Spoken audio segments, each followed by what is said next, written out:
What's up, tribe? How you guys doing? Go ahead and hit that subscribe button, and I hope you like this video. This is going to be your review for KeKe Wyatt's World, or Kiki's World, Season 1, Episode 2. So, first of all, shout out to everybody that watched my review last week. I hope you liked it, and I hope you came back again. We pick up where we left off with KeKe and Andre trying to work out their issues. Listen, I'm going to go ahead and be honest with y'all. I still don't think I understand why KeKe was mad. I mean, I know she said she felt like she wasn't supported, but I honestly feel like this all comes down to KeKe dealing with so much and having so much on her plate and just lashing out at the people who she knows are going to be there. Andre was like, listen, I get it. You were mad at me or whatever. He said, but next time you got to let me know something. She said, well, he said, tell me F you or something. She said, well, I told you I would never do that again. And he was like, okay, you're right. And I appreciate that. He said, but sometimes, he said, but tell me something. Tell me you're mad. Tell me you're not speaking to me. Acknowledge me. And she said, well, I told you the last time I wasn't going to cuss you out again, so I just didn't say nothing. Which, again, I understood. Because I can't say nothing nice. I'm just going to not say nothing at all. But like he said, listen, but the business of KeKe Wyatt still has to be done. Like, I was still working. I was still sending out money. I was still corresponding with people. And I needed to talk to you on the business side of things so that I could continue to do my job. And so, again, I know that KeKe understands it with her head, but I don't think she cared with her heart.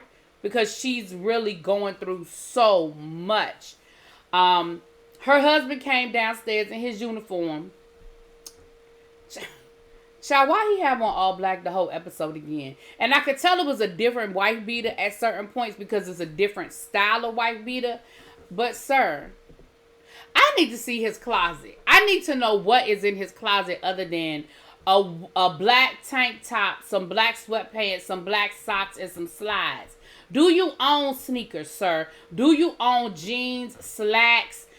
Do you have a button up? Do you have do you wear black sweatshirts in the winter?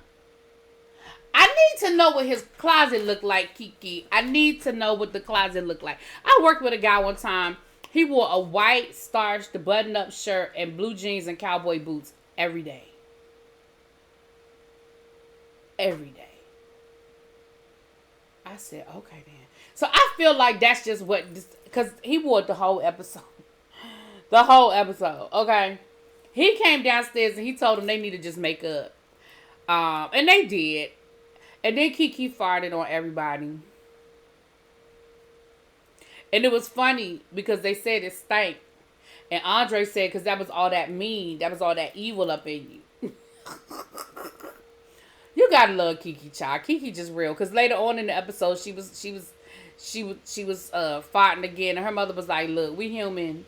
Everybody does it. She said, I just try not to do it in front of people. Like, but, you know, we all do it. And then KeKe was in recording her confessional, child, and she started burping. I said, you know what? I can't with her. KeKe just... Lord, KeKe so fabulous, honey. She's so bougetto. So then we see KeKe talking to the kids about the album, and she said, I know y'all was just playing with me the other day when I was trying to talk to y'all about my album. They was like, no, we weren't really. She was like, for real, y'all? So then she said, well, what kind of music do y'all want me to make? So the girlfriend of her oldest son talking about some, I mean, I want you to make some new beats because that old people stuff, I don't know. She said, but then they kind of dying off anyway. Girl, is you killing us? Because I'm a KeKe Wyatt fan from way back. Like, I remember the first time I heard KeKe sing, girl, is you trying to kill me off? What you mean? We old. Girl. Child. So then her son, Karan, had his headphones on. Now listen, Karan was sitting over there with his headphones and he wasn't bothering nobody. KeKe wanted him to throw away a bottle or do something. And he had his headphones on. He was playing his game. He was minding his business. Okay? And they started bothering him.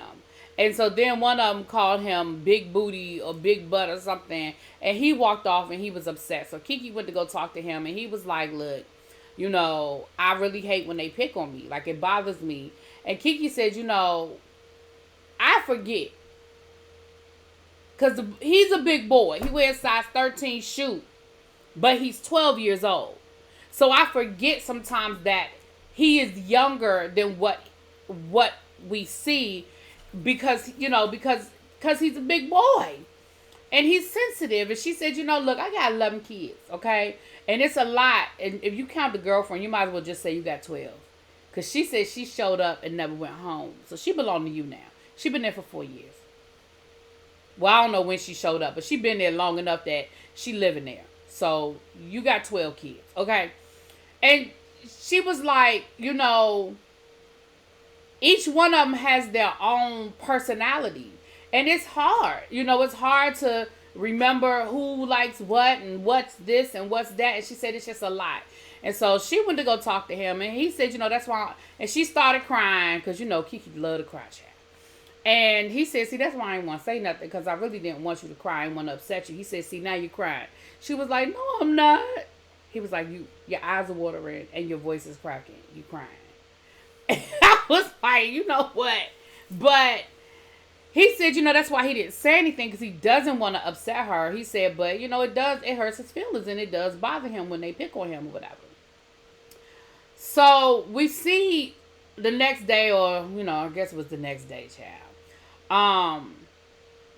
They outside, the kids are playing in the yard, child. Her and her husband are out there talking.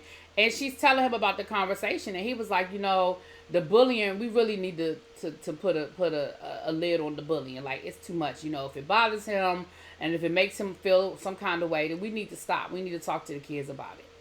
And I understand. Listen, I get it. I understand that growing up, your brothers and sisters gave you a hard time. But we're in a different age now where, a part of me is like, suck it up, buttercup. But then there's a part of me that's like, listen, everybody can't take it. Everything ain't funny to everybody. I get it.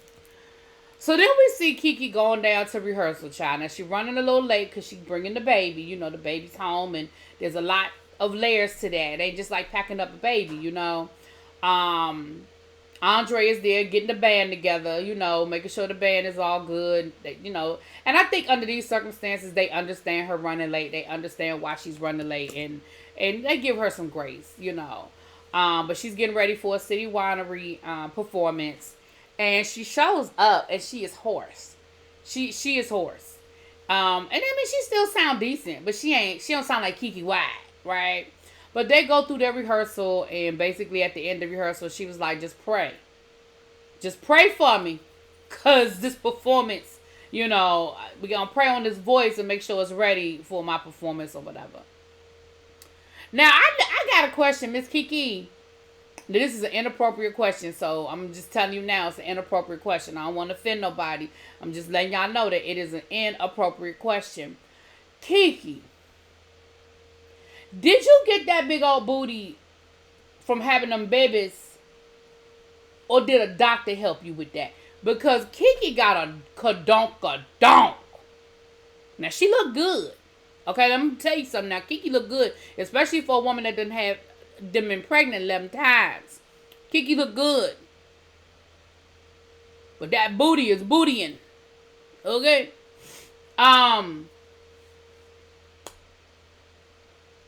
We see her back home, and her daughter is actually her stylist, which is hilarious because she like, look, my mama's style is alright, but, she kind of dressed like a grandma sometimes, so I gotta help her jazz it up a little bit. And she actually put her in a cute little outfit. She really did. She actually did. We see Kiki, getting everything together to get ready to go to this show, again, getting the baby together. And all them kids, well, not all the kids, but a bunch of them kids was there. So, Zachariah, that's her husband. He was there in his uniform, ready for duty, She packed up the churn. She got to the venue. I'm glad that we're not seeing no diva stuff like she's late or she's being rude. She being Kiki, but you know what I'm saying. Now, Kissy is there. That's the songwriter. She's opening up for Kiki. She's, making that transition from being a songwriter to being an artist. And she's talking about, it's a little hard. It's a little hard for me to kind of come out on stage and be the artist, and her former, sounds like, manager is there. Now, she said that Kiki don't like him. She said that, it sounds like he was playing with some money. It sounds like, because she said, well, he lost my trust. But, he has worked with some great artists, and, slowly but surely, he's doing some stuff for me. I'm starting to, slowly kind of bring him back in. But Kiki don't like him. And Kiki tries, Kiki, she said, Kiki tells me that people don't change. People don't change.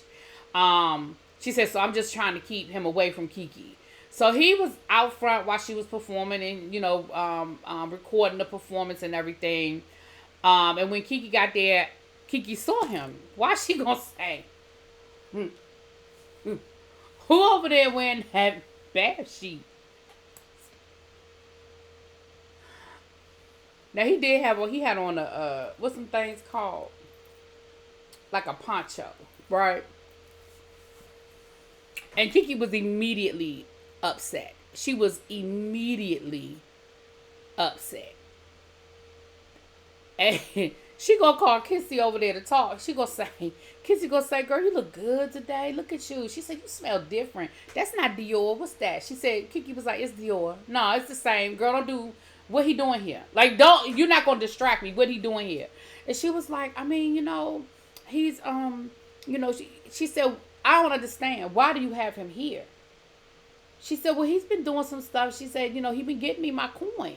She said, and I've been checking behind him to make sure that I'm getting all of my coin. So that's why I feel like it's something dealing with money. Because why you got to check behind him to make sure you get all of your coin if he doing right by you? You know what I'm saying? And let me tell you something. Kiki is telling you, girl, now I don't know this man, and I ain't talking about this man in particular. I'm just talking in general. Kiki probably done been swindled by the best. Okay? She's probably had to chase people down the alley for her coin. Okay? And she probably trying to save you from some heartbreak that she done been through, and especially when it come to your money, all right? So she gonna say, well, it's my career and I handle it. Basically, you can't tell me what to do. And my thing is this, I feel like this. All you can do is lead the horse to water, Kiki. If she wants to work with this man and she feels like this man is gonna get her somewhere, all you can do is just let her make her own mistakes. I mean, you talked to her. You told her. She knows how you feel. I mean, from the previews for next week, I feel like this is going to keep going. But I'm just going to say this here. That's all you can do. Okay, that's all you can do. Kiki gave her show. Her voice was there. Hallelujah. Her voice was there, honey. At the end of the show, she put them churn out on stage, and she sang to the baby. And he was having some breathing issues. He was having some breathing. She said he has sleep apnea, so she has to, it's just, that poor baby. It's just so much. It's just so much. Now, she did let us know that the doctors told her that the baby would have challenges. So she knew, she knew, and I get it. She said, look, I just felt like God said, bring him home, So she knew, the doctors did tell her. And unfortunately, at the end of this episode, we find out that the baby wasn't breathing. And we ended this episode with the baby. Well, actually, we saw the daddy. I'm sorry. I'm gonna go ahead and finish that part. She said that the baby wasn't breathing for 13 minutes. I didn't know you could survive not breathing for 13 minutes. I mean, thank God. But I didn't know. But that's where the episode left off. So we don't know what the status is of the baby. We saw the ambulance come in and that kind of thing. But before I end it though, we did see Zachariah talk to, I say his baby name was Kamari. And basically let him know, look, I'm gonna talk, your mama talked to me and told me what was going on. And listen, I'm your daddy and this is what I'm here to do. And I'm going to make sure, you know, I don't want you to feel no kind of way, and the bullying will stop. Like, if I got to handle it, I'm going to handle it. The bullying will stop. He told me something. Is there anything else you want to talk to me about, son? Kamari was like, can I just get that deodorant I asked for? Because he came in the room asking about deodorant, right? And it turned into this whole conversation about how I'm going to stop the kids from bullying you. He was like, anything else you want to talk to me about? He was like, nah. He was like, no, for real. Anything, son. Is there anything you need to talk to me about? He was like, can I just get that deodorant? I told you I needed it. Oh, he's churning. Anyway, y'all, that was the episode. Let me know what y'all think. I'll talk to y'all later. Peace.